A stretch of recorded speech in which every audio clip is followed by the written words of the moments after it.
Social Security cost of living adjustment officially announced for 2023 came in line with my expectation. If you're on Social Security, you're getting a big raise. I'm going to explain that more coming up.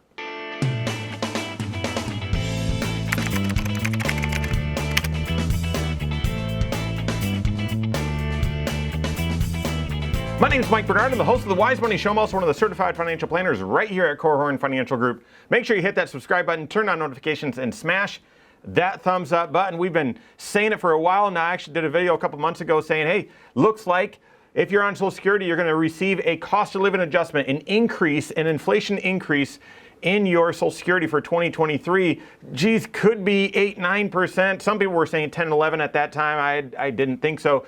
Announced today 8.7% cost of living adjustment for Social Security next year, starting 1/1 of 2023. How's that compared to history? Of course, gosh, last year was pretty good, 5.9%, but we knew inflation was still rising at that point. So it was like, thanks, but thanks very little. It's not enough to keep up with inflation. And hopefully, even though the inflation number today came out higher than expected, as expected, my goodness, we should expect that it's going to continue to surpass expectations.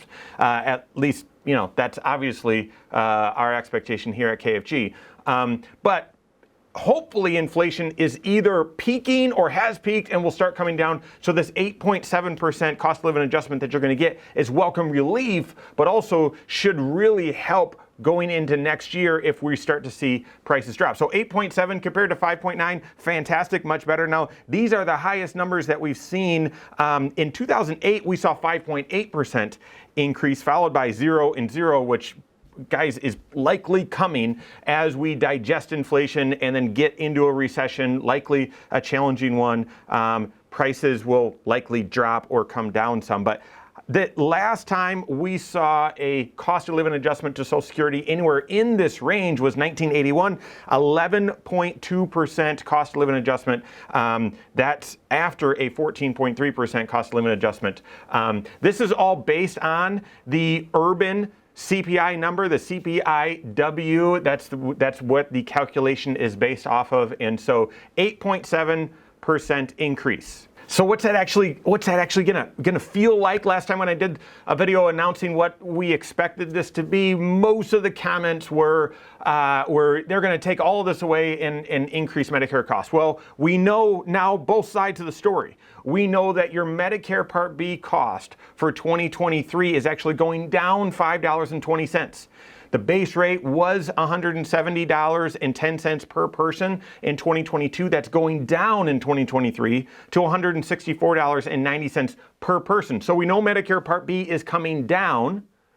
We also know your Medicare supplement plan or maybe your Medicare Advantage is likely going to go up. And I prepared you for that when we made that announcement about Medicare Part B rates. Your other parts of your health insurance and retirement are likely going to go up in cost because everything is rising and due to inflation. And so there likely will still be an increased cost overall for your health insurance coverage in retirement. But Medicare Part B coming down and Social Security going up 8.7%, you should feel that. That should be a meaningful increase. On average, if we take a look, Social Security Administration says on average, people should see a $140 increase in their Social Security every single month. And if you're married, multiply that by 2. The average right now, looking at this from CNBC, the average Social Security, the way they're factoring it, actually an increase of $146 per month from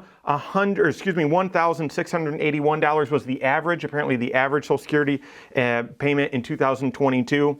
1,827 will be the average now. So after this 8.7% increase, obviously it's a percentage increase.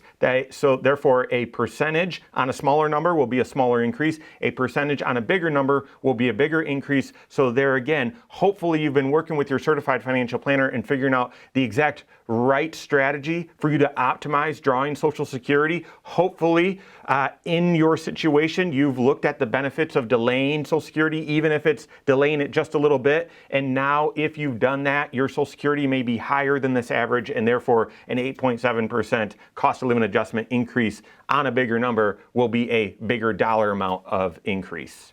And then finally, what about those of you that were close to drawing Social Security, but maybe have decided not to? Or maybe you're thinking, well, why would we delay Social Security because I'm going to miss out on this 8.7% increase? I shouldn't delay. I need to jump on it right now. That's not true. That's not true. As long as you're age 62 or higher, doesn't matter if you're collecting your Social Security or not, you're going to see this cost of living adjustment. The reason why they have a cutoff at age 62, not a cutoff at what are you drawing or not, is because they believe, right? So your Social Security is based on 35 years of your earnings history.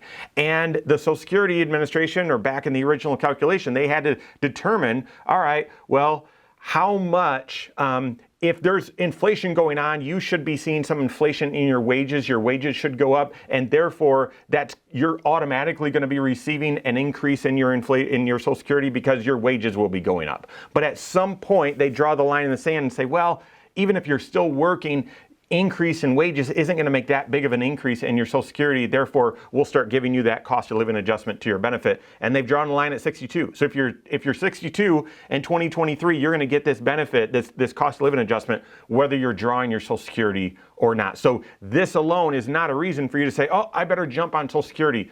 This, again, just underscores making sure you've got a planful approach, that you're taking a comprehensive financial planning approach to when to draw Social Security, as opposed to just an emotional approach like so many people do. So work with your certified financial planner. Optimize Social Security. It is one of the most important tools in your retirement income arsenal. Why? Because it's going to be there for the rest of your life. So it solves longevity risk.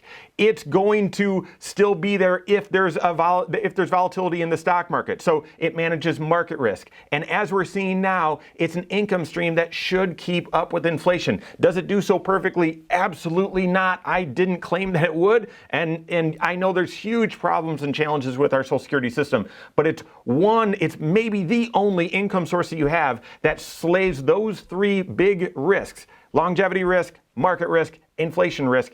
It solves all of those. So I'm not bragging about Social Security. I'm just saying it's extremely important, and you've got to make sure you're making a wise choice. How do you do that? Work with your certified financial planner, doing comprehensive financial planning, looking at all 6 areas of your financial life, and especially building out that 5-factor retirement plan.